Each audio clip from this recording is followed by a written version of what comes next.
Jadi selepas ini kita akan ada 3 sesi, yaitu yang pertama adalah latihan wajib amalan pengurusan baik dalam perusahaan kelapa sawit, akan disampaikan oleh Encik Jo. Yang kedua, penerangan borang kod pelaksanaan utama, dan yang ketiga, proses menandatangani borang kod pelaksanaan ataupun pelaksanaan utama itulah. Jadi kita ada beberapa perkara yang perlu disampaikan kepada anda semua. Jadi saya harap anda semua mengambil perhatian, dan sekiranya ada sebarang persoalan, jangan simpan di dalam hatilah. Terus direct tanya kepada Tuan Jonis. Jadi tanpa membuang waktu, saya menjemput Tuan Jonis untuk memulakan inilah. Terima kasih sekali lagi kepada kita punya juru acara, MC. Sebenarnya saya pinjam kawan-kawan dari KK untuk membantu proses kita pada hari inilah. Dan dalam masa yang sama, diorang juga mau tengok macam mana keadaan di lapangan, dan diorang juga mau berkenalan dengan orang-orang kampung, pekebun kecil sendiri. Dan yang paling penting tuh pada sebelah petang nanti diorang mau rasa macam mana menumbak lah. Sebab ada antara diorang ini yang memang tidak pernah menumbak, tidak pernah buat itu kerja lah. So, yang diorang nampak adalah minyak yang sudah diproses di kedai. So, ada di antara ini kawan-kawan lah, tapi bukan semua. Ada yang pakar juga ini, ada yang pakar menumbak. So, itu adalah aktiviti sebelah petang. Jadi tidak lupa juga terima kasih kepada ketua kampung kita, Cigo Mardin, yang juga merupakan pengurusi kepada program CSPO di sinilah, karena telah bersusah payah memaklumkan tuan-tuan dan menyediakan di tempat. Tidak lupa juga kepada kita punya Huguan Xiao, dia bilang kawan saya tadi, wakil ketua anak negeri, karena turut hadir pada hari ini lah. Dan juga kebetulan dia pun peserta untuk yang tersenarai untuk pensijilan pada tahun ini. Sebenarnya latihan kita pada hari ini adalah latihan wajib yang perlu kita lalui sebelum kita melalui audit akhir. So, bermakna tuan-tuan dan puan-puan sekarang, yang 17 orang yang tersenarai itu sudah memasuki final. Ataupun, apa dia bilang kalau bahasa sungai? Adakah final ataupun akhir itu dalam bahasa sungai? Pengawian. Mau dekat-dekat sudah kita di bagian pengawian. Tapi kita ada 2 step ini penting. Yaitu 1, kita mesti menghadiri latihan wajib. Mesti ada rekod kamu hadir. Yang kedua adalah menandatangani itu borang. Kenapa perlu tanda tangan ini? Sebab kita imbas balik, kamu punya keputusan sebulat suara dulu yang kamu memilih untuk bersijil di bawah skim Wailasia. Ingat juga kan? So, kita ada 2 pilihan masa itu, yaitu kita mau menubuhkan koperasi ataupun mau join dengan skim yang sudah sedia ada. Maksudnya kamu tidak perlu bersusah-susah buat laporan dan sebagainya lah, sebab Wailasia sudah menyediakan itu. So, keputusan kita pada masa itu adalah memilih untuk bersijil di bawah skim Wailasia. So, diorang buatlah ini borang. So, borang ini wajib ditandatangan sebelum kamu melalui audit akhir.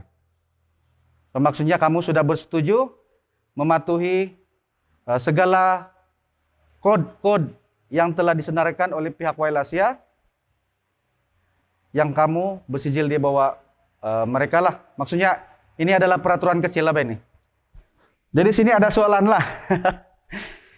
Bukan soalan peperiksaan lah. Sebab kita punya sistem latihan ini, kita tidak mau terlalu formal, yang macam kamu rasa selalu kamu hadir ceramah-ceramah yang kamu mendengar saja kan. Tapi untuk latihan kali ini supaya kita tidak mengantuk dan kamu lebih paham, kita akan buat secara interaksi 2 hal lah. Jadi Jangan heran kalau saya tiba-tiba tanya kamu, dan kamu pun boleh tanya saya secara direct. Tidak perlu tidak perlu tunggu masa. So untuk soalan kita akan buka sepanjang ceramah inilah, sepanjang sesi latihan ini. Kalau tengok di sini soalan nih, macam soalan peperiksaan lah. Tapi kamu tidak perlu pikir terlalu berat. Sebab kita cuma berpikir pasal pensijilan ini. Tetapi ini adalah pengenalan lah. So kalau tengok ini dia bilang berapa lama terlibat dengan pertanian kelapa sawit. Kamu tulislah berapa tahun. Tidak payahlah hurai. Saya rasa tidak perlu hurai. Berapa tahun. Kamu tulis berapa tahun. Kalau kamu mau tulis nama boleh. Kalau tidak pun tidak perlu juga. So itu kertas tuh ada dia punya pelekat. Di ujung-ujung nanti kamu kasih lekat sinilah. Untuk yang berapa lama, berapa tahun kamu sudah terlibat dengan kelapa sawit. Mungkin ada yang sudah 30 tahun. Campur-campur lah. Kerja estate kah? Kamu kerja sendiri kah? Ataupun kamu tolong-tolong ibu bapak kah? Itu juga keterlibatan kamu dalam kerja kelapa sawit lah kan? So yang kedua ini boleh ambil 2 kertas atau 3 kertas lah. 3 kertas lah. 3 kertas. Nanti bagi 3 kertas lah setiap satu orang. Kenapa kamu memilih menanam sawit? Ini macam soalan bonus lah bahkan. Tapi bagus untuk kita kita buat imbasan sikit-sikit lah bah. Kenapa memilih sawit? Sedangkan getah pun kita boleh tanam, durian pun kita boleh tanam, marang pun boleh tanam, apalagi pagawan pun boleh tanam, nanas, kelapa, sayur, padi. Kenapa memilih sawit? Itu saya mau tahu juga apa sebenarnya dalam hati kamu. Tidak perlu terlampau hurai lah, kasih ringkas-ringkas pun boleh. Lepas itu apa activity atau kerja-kerja yang melibatkan kelapa sawit? Yang dalam pengalaman kamu lah. Kalau ada 1 poin pun, oke, tidak payahlah banyak betul. Sebab memang banyak tuh kan. Ini kita sudah tahu bah sebenarnya. Tapi untuk kasih refresh saja, kasih pembukaan kita punya sesi pada hari ini. Kalau sudah siap, bila-bila masa saja kasih melekat. Dipersilakan.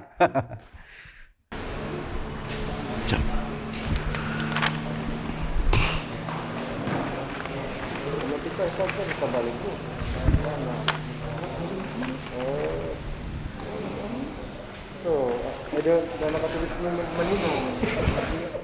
25 tahun. Oh, ini memang kalau ikut daripada pengalaman ataupun tempo kamu bekerja dalam bidang sawit ini, sudah cukup pengalaman kamu lah kan. So, sebenarnya latihan ini tidaklah perlu sangat. Tapi untuk kita imbas-imbas dan untuk ikut keperluan ini pensijilan, adalah sikit-sikit yang kita akan kongsi, yang mungkin kita terlepas pandang ataupun selalunya kita paham juga dalam kerja-kerja ini banyak benda yang kita pikirlah dari aspek keselamatan, macam mana mengurus itu kebun. Itu kita tahu tapi kadang-kadang boleh terabai sebab mungkin disebabkan masa dan juga kita terbiasa sudah bertahun-tahun sudah buat itu kerja jadi sudah terbiasa itu keadaan. So kalau saya tengok di sini kenapa memilih menanam sawit? Semua memang masuk akal lah. Boleh dapat hasil yang cepat. So kalau bagus kena jaga dalam 2 hingga 5 tahun dia sudah mengeluarkan hasil. Dan selain daripada itu memang menambah ekonomi.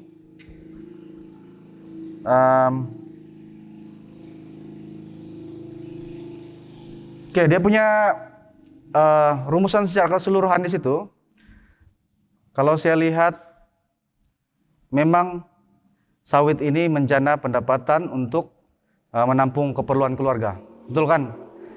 Dan kalau kita tengok keadaan kita sekarang pun, ada yang rumah-rumah berubah besar disebabkan hasil sawit. Kan? Ada juga yang dapat kasih sekolah anak daripada hasil sawit. Banyaklah kalau di kampung-kampung. Banyak yang membesar, bersekolah tinggi-tinggi daripada hasil sawit. Banyak. saya dengar. Selain daripada itu, sawit ini ada tempat menjual yang senang, kan? Sebab itu kita memilih, kenapa makin rancak memilih menanam sawit. Dan lagi, selain daripada itu, kita jual terus dapat duit yang kira banyak lah.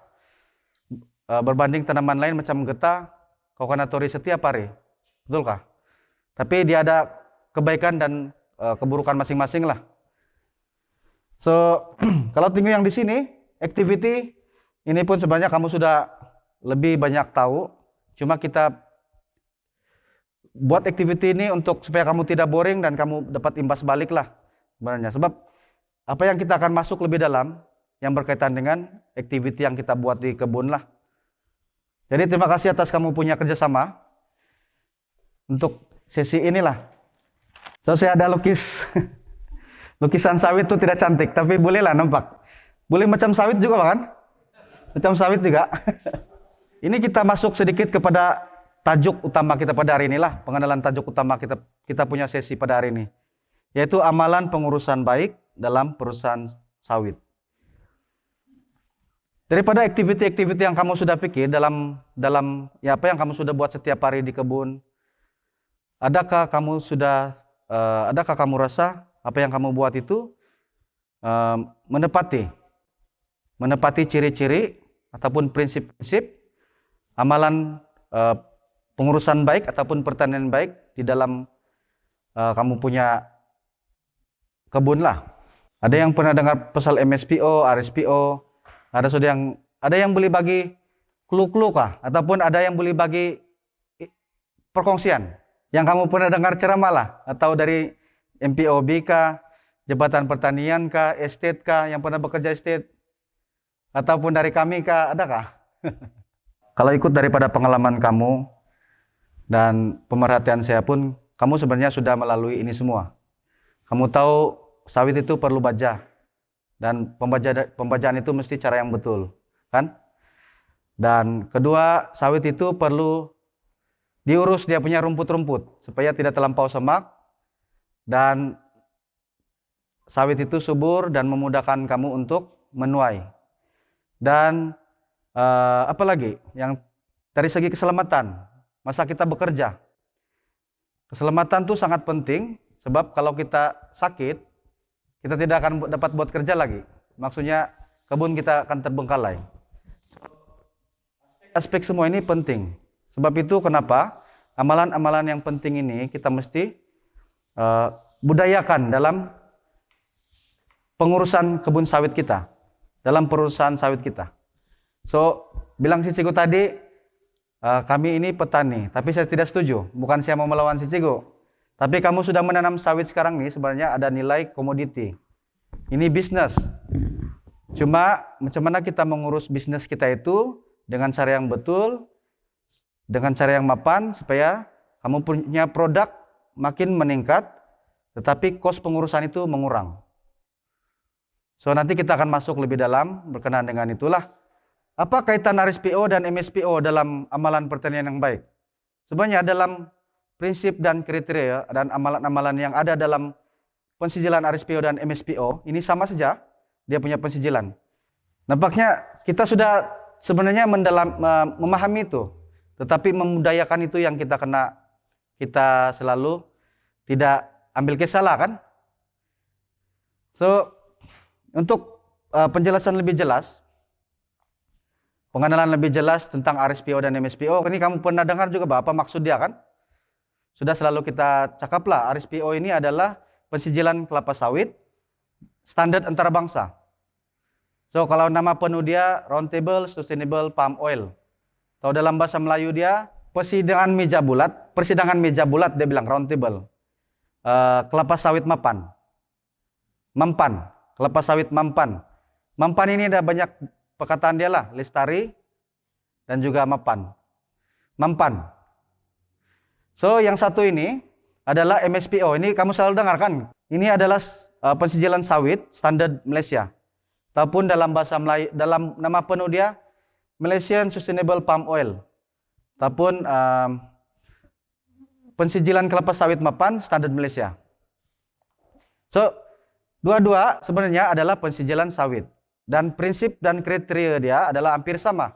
Cuma standar dia, yang satu itu adalah standar antara bangsa, yang satu adalah standar Malaysia. Yang sekarang ini adalah mandatori lah, ataupun wajib mesti ada kepada setiap pekebun di Malaysia. Sementara RSPO ini dia masih dalam proses volunteer ataupun kesukarelawanan. Dia belum paksa kamu untuk bersijil sebenarnya. Tetapi kampung kamu ini terpilih berdasarkan kepada banyak proses lah. Dan kita melihat itu, salah satu yang kita buat dulu adalah melalui maklumat awal bebas dan telus, ataupun kami panggil FPIK. Pada masa itu kita punya ketua anak negeri merupakan ketua kampung. Pada masa itulah kami pergi jumpa dia di rumah. Dan pengurus JKK masa itu si Dewad Anggilon. Dan kampung ini melalui perbincangan dengan pemimpin telah bersedia dan bersetuju untuk program ini dibawa ke kampung kamulah, dan sehinggalah pada hari ini. Apa itu lestari dan mapan? Lestari ataupun mapan? Mempan sebenarnya. Sebab mampan ini lain maksud dia, mapan lain maksud dia. So mampan adalah lestari. Lestari adalah mampan. So mampan ini kalau dalam pertanian kelapa sawit dia satu keadaan yang hasil dia berterusan dan meningkat. Maksudnya hasil sawit kamu sentiasa ada dan meningkat. Berkualiti. Tapi dalam masa yang sama, kos pengeluaran kamu mengurang. Maksudnya kos perbelanjaan kebun. Mengurus rumpai, apalagi kerja-kerja yang melibatkan purning. So, kalau kita tengok dari segi pengurusan rumpai, itu yang paling susah dalam kebun, betulkah? Tidak pandai habis-habis, sudah spray tumbuh lagi. Betulkah? Iya, mana yang paling susah? Menumbak ataupun mengurus itu rumput? Mengurus itu rumput, tidak pandai habis-habis tumbuh. Jadi mana yang kamu rasa banyak buang duit? Mengurus itu rumput ataupun menumbak? Mengurus rumput, kan sebab kamu beli apa? Racun. Kalau yang pakai mesin rumput, beli minyak, beli mesin dia lagi. Lepas itu gaji orang lagi. So banyak kos dibuang di dalam pengurusan itu rumpai lah kan. So macam mana mengurus rumpai itu? Dengan cara mampan atau lestari. Daripada aktiviti mampan yang kita buat itu, yang kamu akan budayakan nanti dalam pertanian kelapa sawit kamu, kita akan memperoleh buah ataupun hasil sawit yang mampan ataupun lestari. So anggapan pembeli ataupun biasanya pembelilah ataupun pengguna bahwa produk kamu itu sudah menepati piawaian yang tergaris di dalam prinsip dan kriteria pensijilan RSPO dan MSPO. Maksudnya tanah kamu itu, sawit yang kamu tanam itu bukan di kawasan yang tiada dokumentasi yang betul. Maksudnya bukan di hutan simpan, bukan tempat yang ada konflik yang masih lagi begaduh-begaduh sempadan dia.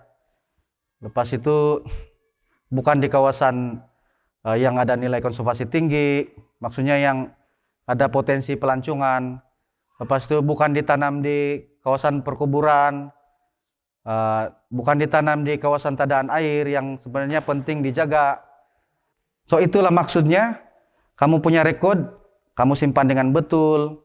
So ada rujukan berapa hasil kamu bulan ini yang kamu dapat daripada penjualan sawit kamu, berapa yang kamu sudah belanjakan pada bulan ini hasil daripada sawit kamu. So kamu nampak rekod dia. Sebab ini dia satu perniagaan sudah bah. So kamu pernah dengar juga yang pertanian adalah perniagaan, betulkah? Pertanian adalah perniagaan. So apa yang kamu buat ini, menanam sawit sekarang ini adalah perniagaan. Mungkin saya ulang lagi yang saya cakap yang pertama itu. Sebab itu, rekod itu sangat penting supaya kamu boleh tahu berapa yang kamu dapat, berapa yang kamu kasih belanjakan, berapa yang kamu boleh guna untuk sendiri. Betulkah? Itu sebenarnya merangkumi apa yang kita bilang kelapa sawit lestari dan mempan lah. So dia bukan daripada mengurus itu rumpai saja, aspek keselamatan lagi kamu kena tengok, dan juga rekod. So kita akan masuk tiga topik ini secara lebih mendalam lah. So perkara yang penting adalah komitmen kita terhadap pemeliharaan ataupun pemeliharaan dan juga pemeliharaan alam sekitar. Ini juga yang terlibat dengan maksud mempan itu. Sebahagian daripada mempan itu adalah melibatkan komitmen kita terhadap pemeliharaan dan pemeliharaan alam sekitar. Kalau kita tengok poin-poin di sini, yang ini memang tiada di sinilah kan, tiada pembakaran terbuka. Sebenarnya apa yang digariskan di sini memang penting untuk juga kita ikut. Tetapi itu bukan, kita paham juga orang kampung ataupun penduduk kampung, keadaan ekonomi dia yang mula-mula buka tanah itu bukan senang. So, tetapi memang untuk komitmen kita sebahagian daripada bumi ini, kalau boleh memang tiada itulah, kalau boleh lah. So, yang lain itu adalah sebenarnya ada tempat-tempat yang kita tidak perlu tanam lah, bah. Maksudnya tidak boleh ditanam kawasan yang curam begini pun. So, itu sebenarnya kalau ikut ini prinsip RSPO dan MSPO memang tidak digalakkan menanam di kawasan yang terlalu curam dan mudah runtuh lah. Dan lagi dari segi kawasan tadaan air, reserve sungai ini maksudnya yang di siring-siring sungai, bah. Sungai besar nih kan. Kalau ikut standar sepatutnya dia ada reserve lah yang tidak boleh tanam sawit. Mungkin kamu boleh tanam buah-buahan di situ lah untuk ganti itu sawit. So itu untuk menjaga itu kawasan supaya tanah kamu tidak runtuh dan mengecil betul. Kan betul juga kah? Kamu ada nampak juga bahkan kalau tidak sudah kayu-kayu dia runtuh. Lepas itu kamu punya pengurusan sisa buangan di kebun macam betul-betul racun. Memang biasanya kalau boleh kamu simpan di tempat yang betul lah, di dalam kamu punya stor simpanan. Ada yang guna balik untuk angkat air, untuk spray. Nah, itu boleh. Tahu kalau tidak kamu simpan dalam apalah. So, sebab satu memang dia mencemar lah. Lepas itu betul racunnya tidak pandai hilang walaupun kau balik-balik cuci. Nanti kalau ada yang pakai itu akan mengakibatkan itu kesehatan tidak ada efek kepada kesehatan. Selain daripada itu kalau di kebun kamu tidak juga pernah menggunakan ini racun serangga kan untuk kasih hapus-hapus tuan macam tuh kumbang badak kah. Tapi di sini saya tengok macam tiada juga bahkan. Tiada serangan kumbang badak. Yang ulat bungkus itu yang makan tuh daun tiada juga. Tiada juga. So sebenarnya untuk solusi itu selain daripada racun kita boleh guna cara biologi lah. Ada bunga-bunga yang nggak tahu kalau ada sini tuh bunga-bunga yang boleh menarik itu serangga, bah. Jadi serangga yang ditarik itu sebenarnya ada satu jenis spesies serangga yang boleh memangsa itu ulat bungkus tuh. So kalau tidak payah pakai racun, dia pergi makan tuh dia pergi isap itu ulat. Jadi itu ulat mati lah. Itu cara dia punya kawalan biologi. Lepas itu yang serangga lain tuh macam kolulut sama itu penyengat-penyengat tuh kan. Dia akan bantu itu pendebungan kamu punya kelapa sawit. So dia selain daripada baja, ini serangga juga sangat penting untuk bantu kamu punya sawit itu berbuah lah. Sebab dia kasih kawin-kawin. Yang jantan, bunga jantan dan bunga betina itu dia kasih kawin. Saya masuk kepada poin yang pertama ataupun kita punya modul yang pertama yang penting inilah. Yang selalu jadi masalah, bah. Selalu jadi yang kita bilang paling susah selain daripada menumbak. So di sini saya mau kasih edar gambar-gambar rumput lah untuk kita kita punya Mungkin saya rasa kamu kenal semua itu rumput-rumput dia itu. Kita masuk kepada bahagian pengurusan rumpai lah. kaidah amalan pengurusan rumpai yang baik di kebun kelapa sawit kita. So, definisi rumpai seperti yang kamu tengok dalam gambar-gambar tuh. Rumpai ini adalah semua jenis semak-semak yang tumbuh di sawit kita. Termasuklah itu durian yang kita buang itu tumbuh, yang bukan kita tanam sendiri itu masih tergolong dalam rumpai kalau dalam kebun kita. Termasuk itu biji sawit yang tumbuh sendiri itu masih tergolong dalam rumpai. Maksudnya asal yang semak-semak dalam kebun kita itu, itulah kumpulan rumpai. So kumpulan rumpai ini dia ada kategori lah juga. Yang seperti yang kamu nampak dalam gambar tuh. Ada yang jenis renek, macam itu gesing. Apa itu Cigo? Ngade. Ada yang menjalar, ada yang merayap. Apalagi ada pakis-pakis, pakis pun banyak jenis, termasuk yang lingkong. Kalau kamu tengok di sawit kan banyak jenis pakis kan? Tapi ada satu, tapi rumpai ini ada yang bagus, ada yang tidak bagus juga. Maksudnya ada yang bagus kamu simpan, ada yang perlu dihapuskan lah. Salah satu contoh adalah sejenis pakis yang ada pakis yang berbulu-bulu itu kan? Kamu tidak perlu pun kasih hapus tuh. Sebab kalau dari segi ketinggian dia pun dia tidak tinggi juga sangat. Kecuali yang di keliling pokok kamu lah. Beli di spray. Macam yang rumput yang ini. Yang macam rumput padang itu. Yang tidak pandai berpanjang. Saya rasa tidak perlu juga kamu spray tuh. Sebab tidak mengganggu juga kan. So dia bagus untuk mengekalkan itu kamu punya tanah lah. Mengekalkan kelembapan itu tanah. So itu definisi ataupun apa maksud rumpai sebenarnya lah. So jenis-jenis rumpai seperti yang kamu nampak di dalam gambar tadi itu.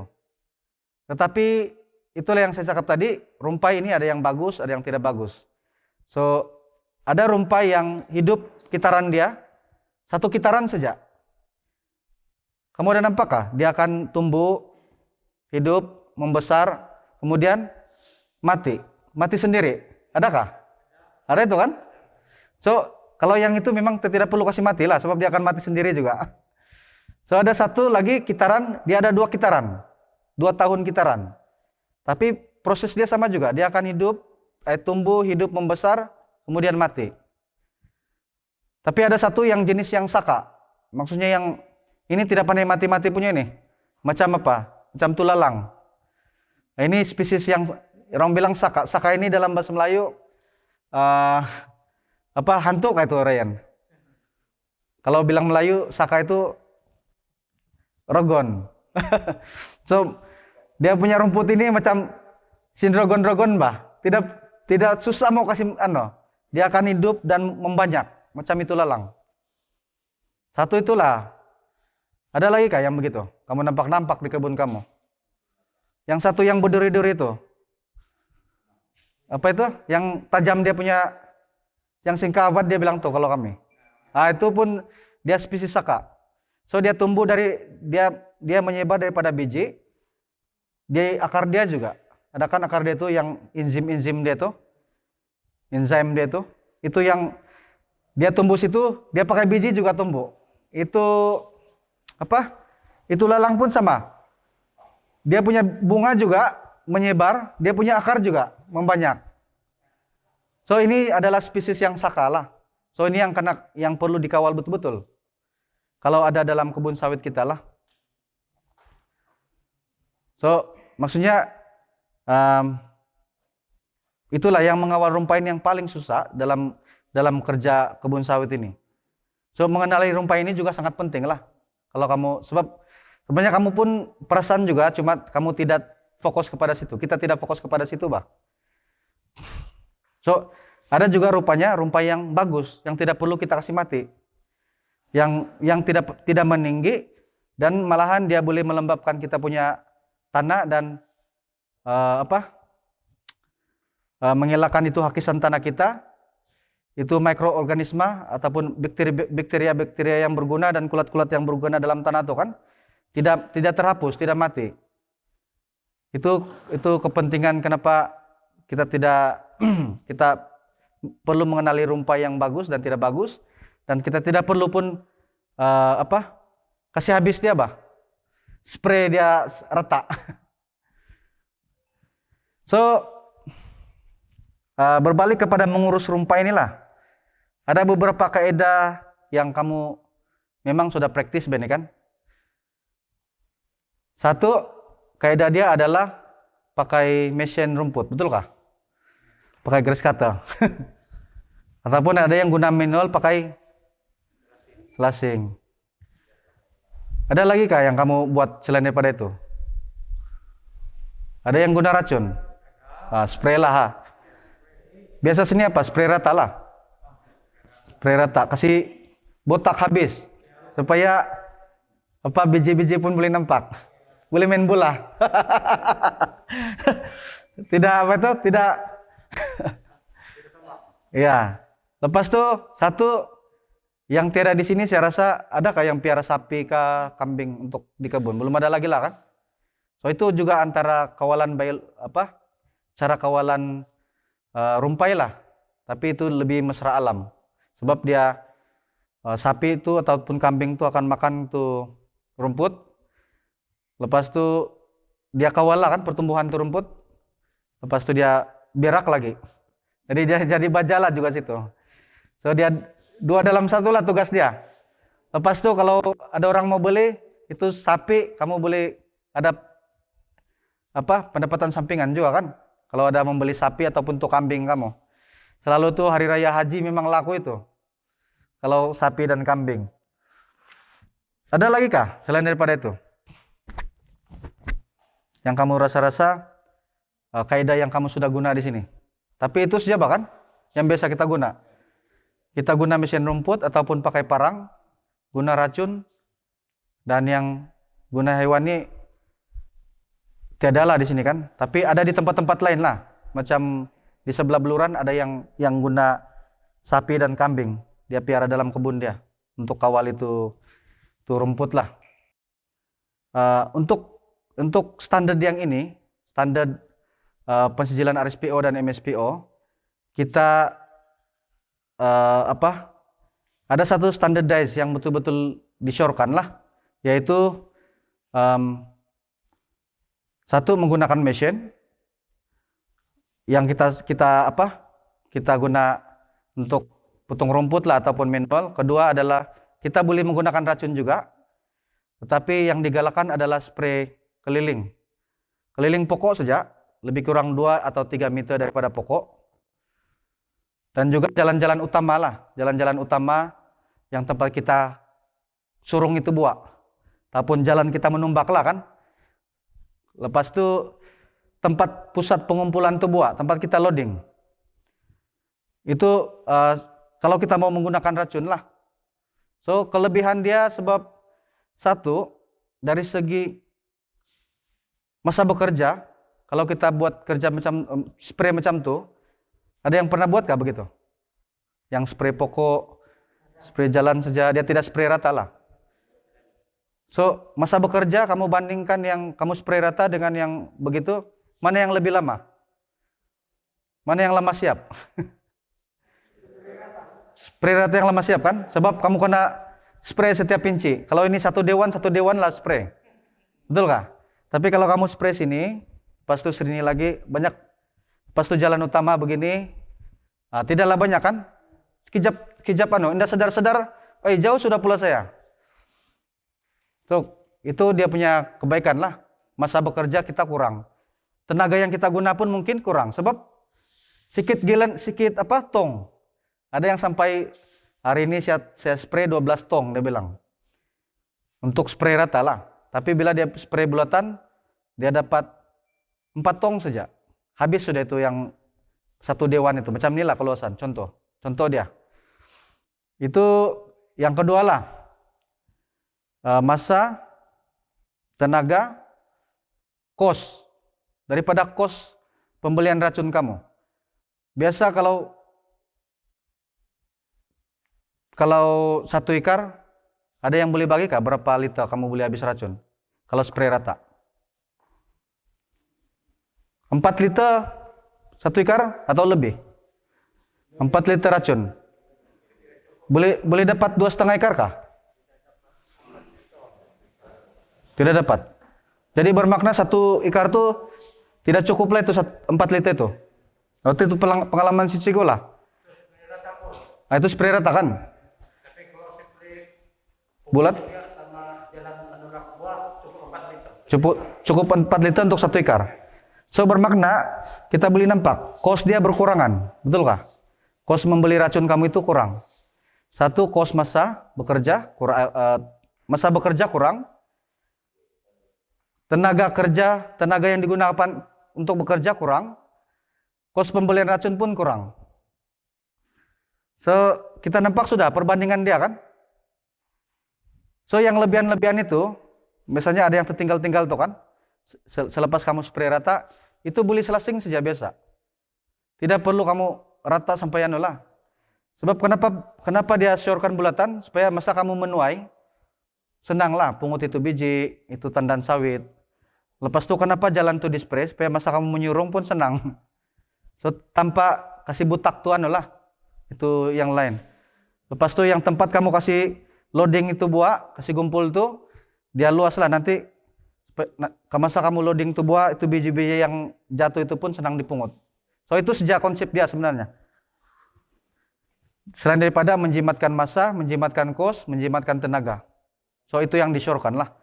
Maksudnya kelebihan lain adalah daripada amalan yang macam begitu, kamu boleh menyelamatkan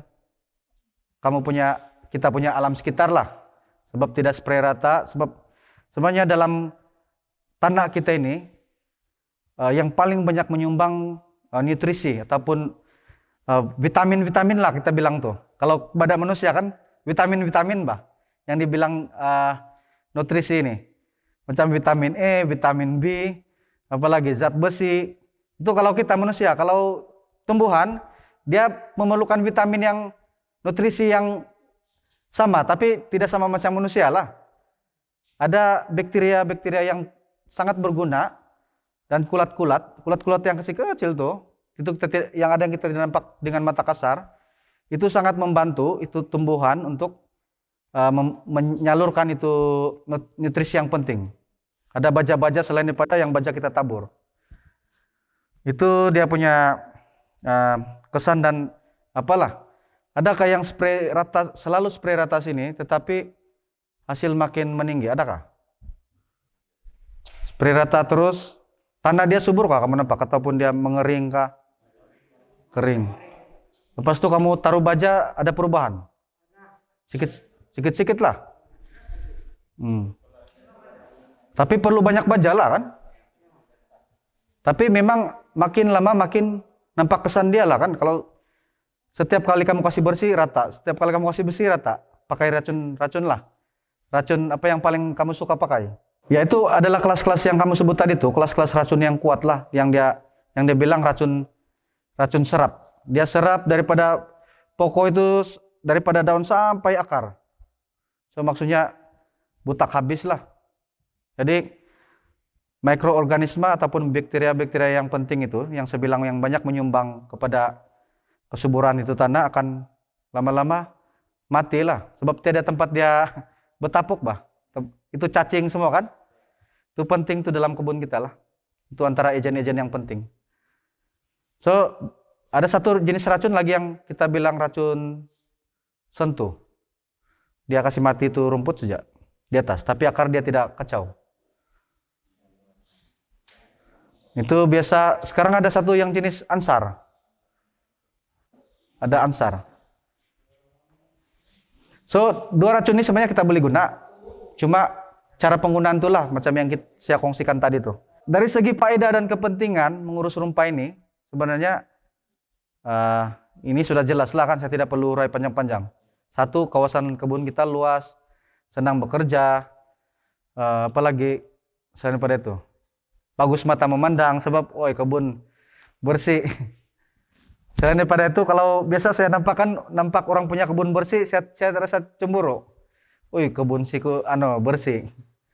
Sebab saya pun petani juga kan, bukan petani, saya pun menanam kelapa sawit juga. Jadi rasa jealous sedikit lah kalau saya tengok kebun dia bersih, lepas itu pokok dia subur, memang cemburu lah. Ada perasaan iri.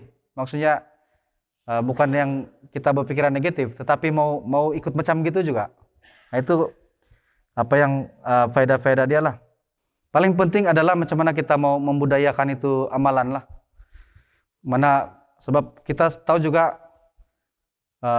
seperti yang kamu cakap tadi, mengurus rumpa ini bukan senang-senang lah. Tapi kalau kita tahu teknik yang macam rasa lebih mudah, menjimatkan masa dan mengurangkan kos, kita try dulu lah. Kita testing dulu.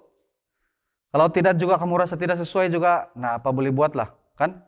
Tapi testing dulu lah, try dulu. So lepas ini cobalah kan. So untuk definisi ataupun pengurusan rumpa ini saya rasa sampai di sini saja.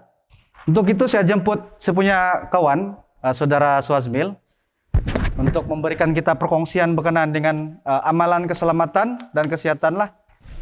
Oke. Selamat pagi semua.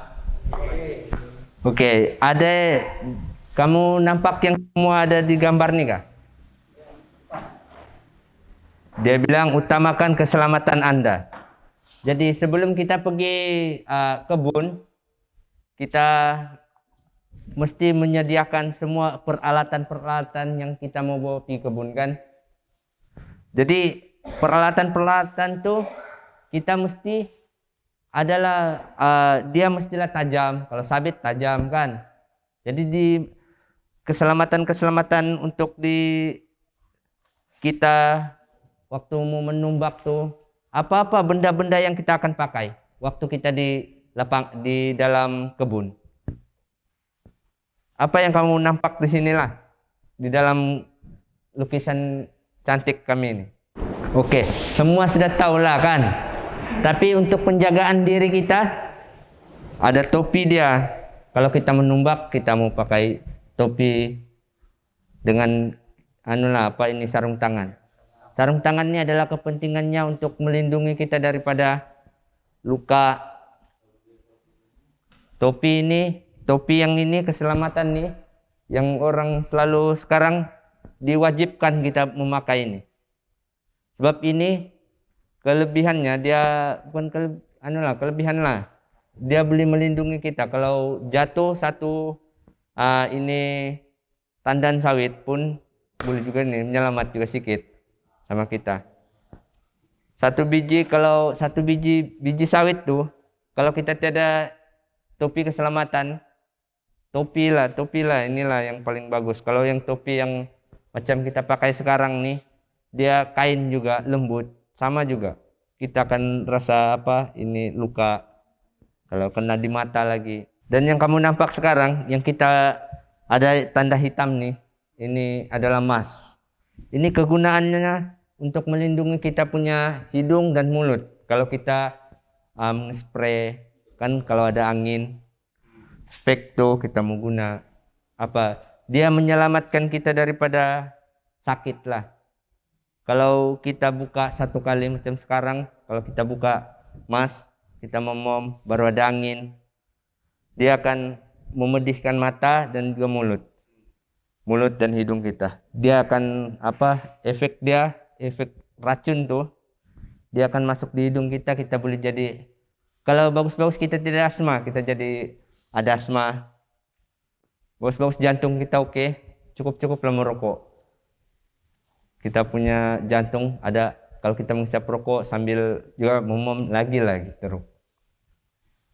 Jadi inilah keselamatan yang penting kita mesti sediakan waktu sebelum kita pergi kerja lah.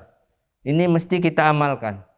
Sebab ini untuk melindungi diri kita. Bukan sejak kebun kita mau lindungi, tapi diri kita pun kita mesti lindungi.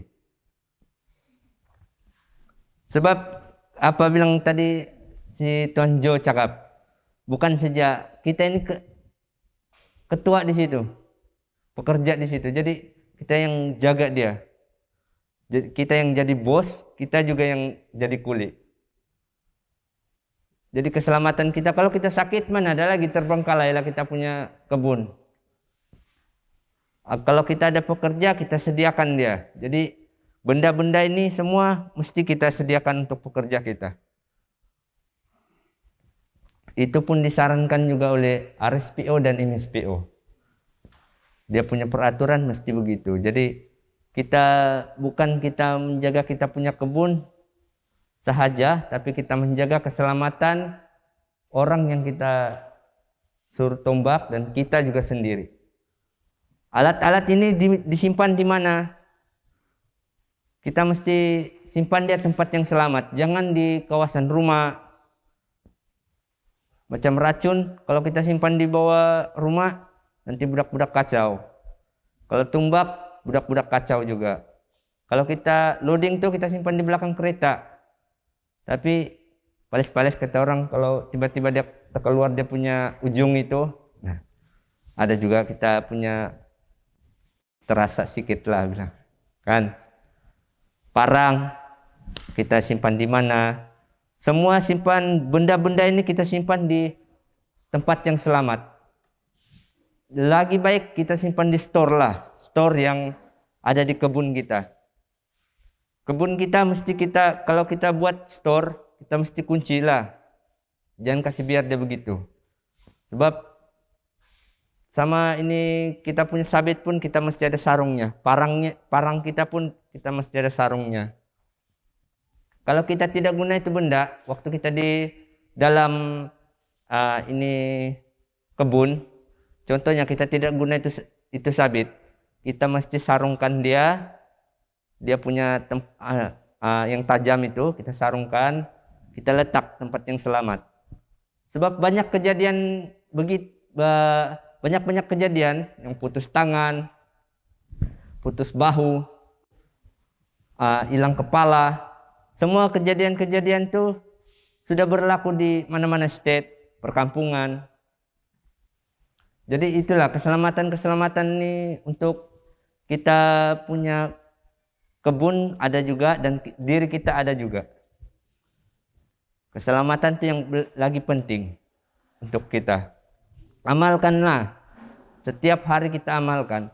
Walaupun payah, bagi diri saya pun payah untuk kita, tapi kita perlahan-lahan, satu persatu. Kalau kita naik anak tangga, yang pertama kita merangkak. Naik tangga yang kedua, kita sudah berdiri. Kan? Jadi begitulah kita punya kehidupan. Kita mau amalkan inilah semua. Perlindungan diri kita dan juga untuk orang lain.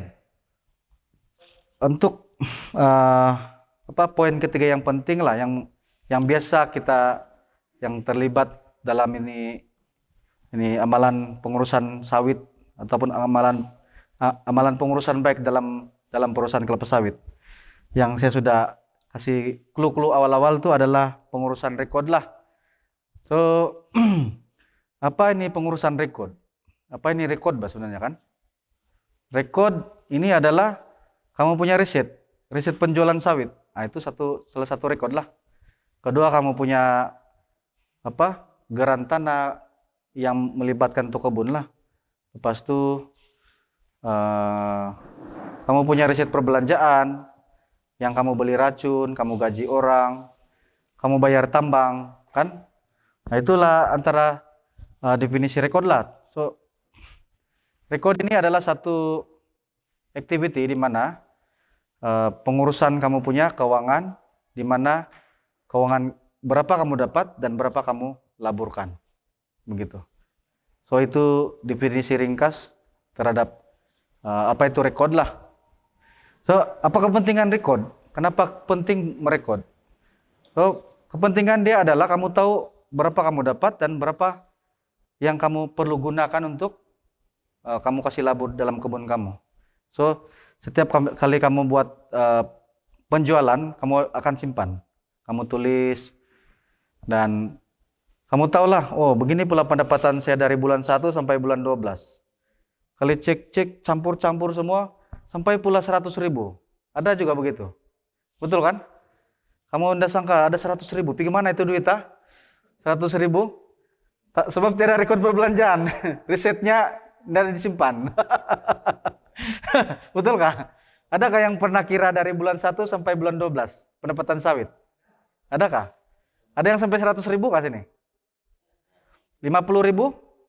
Saya rasa ada, mustahil. Itu pendapatan 1 tahun sawit.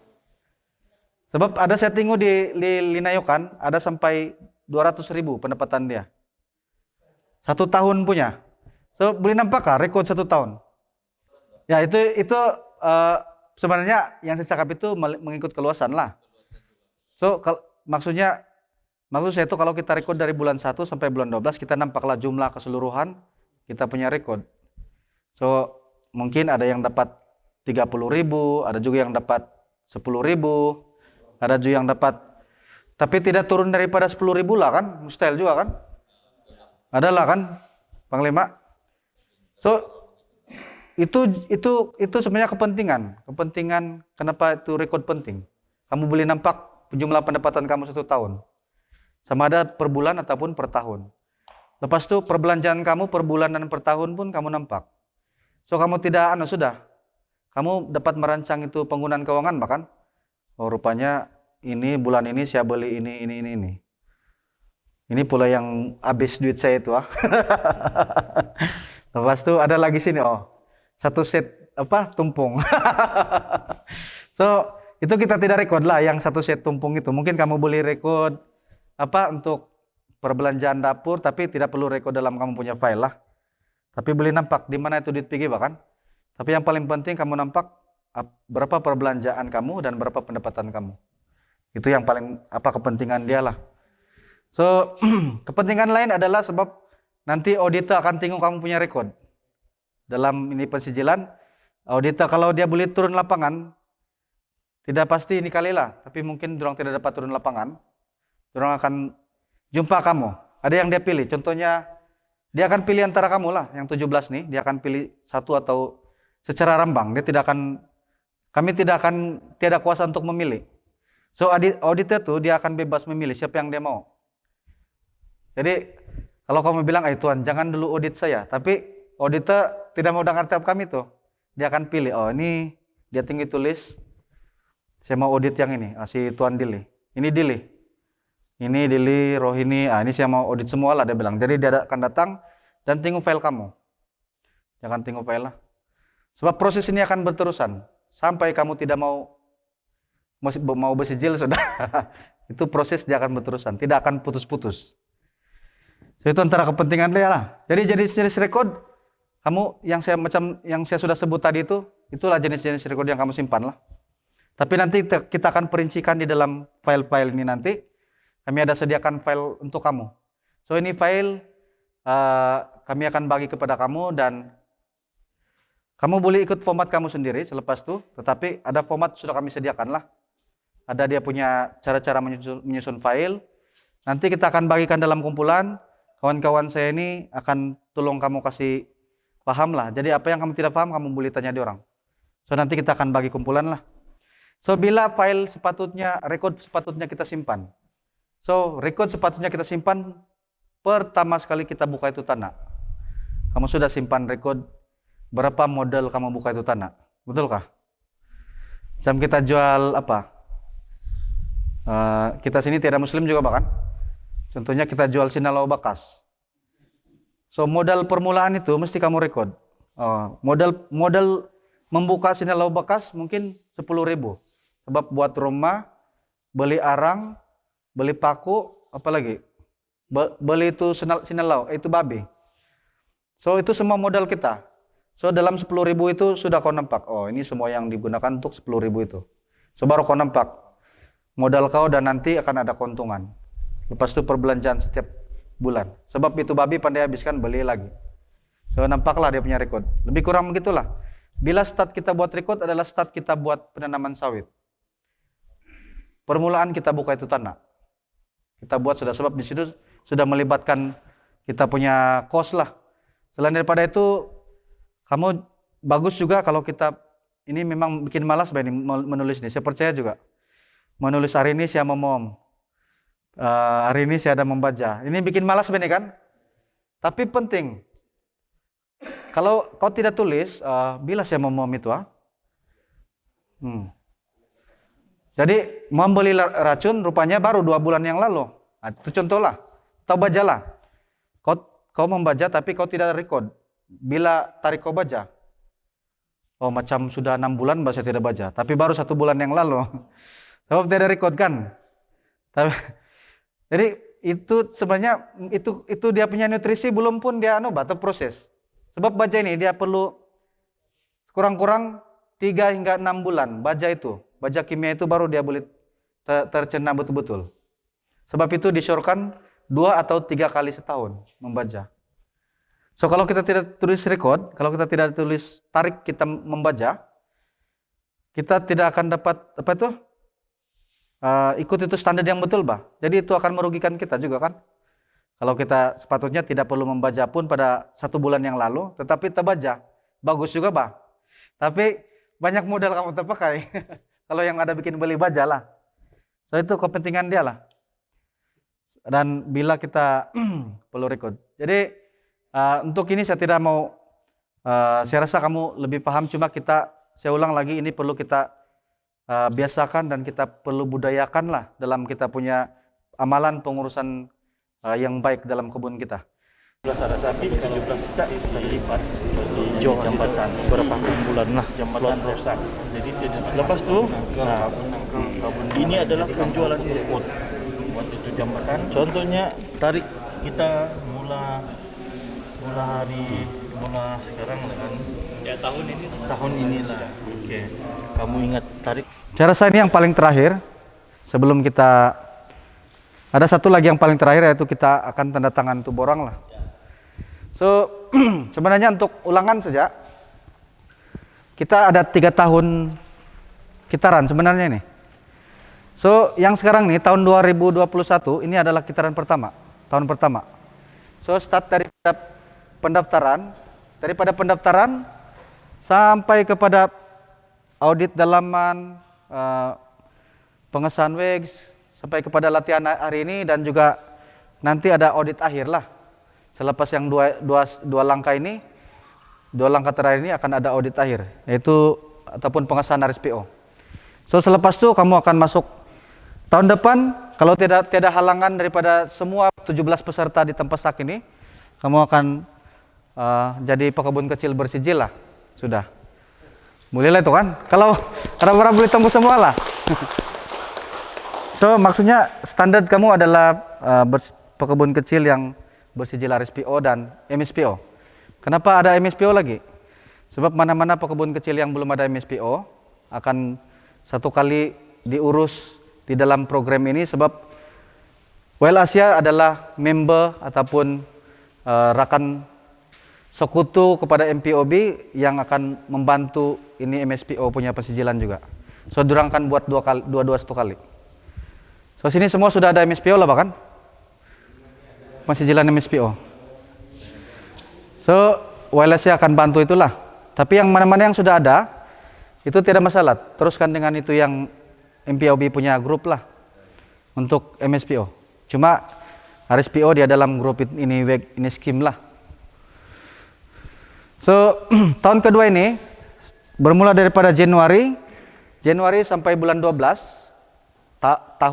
tahun depan lah, 2022 kan. Itu adalah mula sudah mau nilai kamu punya rekod FFB, rekod penjualan sawit itu, rekod BTS, buatan dan segar. Setiap bulan itulah kamu perlu rekod, dan pengakalan kamu punya amalan pertanian yang baik lah. Itu mesti kamu praktis, sebab akan diaudit setiap tahun. So tahun kedua ini adalah pengiraan, yang tahun ini belum kena kira lagi. So dari bulan 1 sampai bulan 12, dan pada tahun ketiga yaitu 2023 kamu ada pemberian bonus lah, bonus RSPO ataupun bonus tahunan daripada kredit RSPO. Jadi bonus kredit RSPO ini adalah satu penghargaan yang diberikan oleh RSPO lah kepada pekebun kecil ataupun penanam sawit yang berkomitmen bersijil RSPO. So nilai dia belum tiada yang tetap lah nilai dia. Cuma kamu punya pemberian bonus itu akan dikira dari bulan 1 sampai bulan 12. Awal tahun 2023 baru pengiraan kamu punya reko dan pemberian itu bonus lah. Ya, so nanti ini akan dari masa ke masa kalau kita ada latihan dan pertemuan dengan Wailasia, dorang akan terangkan kamu ini. Kamu boleh soal dorang untuk inilah secara terperinci. So ada juga digariskan dalam borang tuh nanti kita bacalah. Oke, dan selesai nih. Di sini kamu sudah bersijil. Sini kamu sudah dapat bonus awal tahun 2003. Kitaran dia akan berulang macam gitulah. So setiap tahun kitaran dia akan berulang. Masih juga dia akan audit. Audit setiap tahun audit lah. So maksudnya kamu kena maintain kamu punya amalan. Kamu kena maintain kamu punya record. Paling-paling kalau dia macam tidak memenuhi sudah. Yang 17 ini mungkin ada satu orang, dia kasih kiavis saja lah begitu. Tapi dia tidak terus akan tolak kamu, tapi dia kasih simpan-simpan dulu. Kalau kamu sudah balik lagi bersemangat, nah dikasih masuk lagi balik. Tapi kitaran dia akan sama macam begini. Ya. So, maksud bonus tahun lain ini dia tidak akan kacau kamu punya harga fisikal yang kamu jual setiap bulan tuh kamu punya lah. So, kalau kamu bilang di mana-mana tempat menjual, di mana-mana pun boleh. Di timbangan kah, di kilang kah, kamu akan dapat ini juga, kredit RSPO. Tapi ada manfaat lain lah, kalau kamu jual di kilang yang bersijil MSPO atau sudah ada sijil RSPO, dia akan bagi lagi inisiatif kepada kamu. Itu premium. Itu kamu ada dapat coba itu kan? Kadang-kadang tambahan 10 ringgit. Nah, itu 5 ringgit macam itulah. 1 tan kan? So oke lah, kalau ada 10 tan ada juga 50 ringgit tambahan insentif betul. Tapi lagi bagus kalau kilang itu dia dibawa ada ahli keahlian dengan itu Wailasia. Dia akan buat rundingan dengan pekebun kecil yang bersijil untuk tetapkan berapa insentif yang orang boleh bagi. Kecuali kamu ada usaha untuk apa? Untuk mau memohon buat kilang Cawangan Kimlong sinilah dia punya timbangan. Ada kan tuh manajer itu cakap, coba buat permohonan. Ya, sudah coba kata Ciko? Sudah coba. Maksudnya kalau tanpa sak saya memang tidak kuat, Pak. Tapi kalau seguan kamu gabung lah. Kamu kasih tengok lah berapa jumlah pengeluaran seguan tanpa sak sama di sebelah dalam tuh. Saya rasa kalau sampai 500 tan satu bulan, misal dia tidak mau kan. So kamu tidak lagi pergi jauh-jauh apa? Itu kekuatan kesatuan, Bah. Kalau satu orang saja memanglah. Kalau si ketua kampung saja atau si panglima saja pergi mungkin tidaklah. Tapi kalau satu hati, siapa tidak mau 500 tan satu bulan? Untung Bah itu. So ini oke lah kan?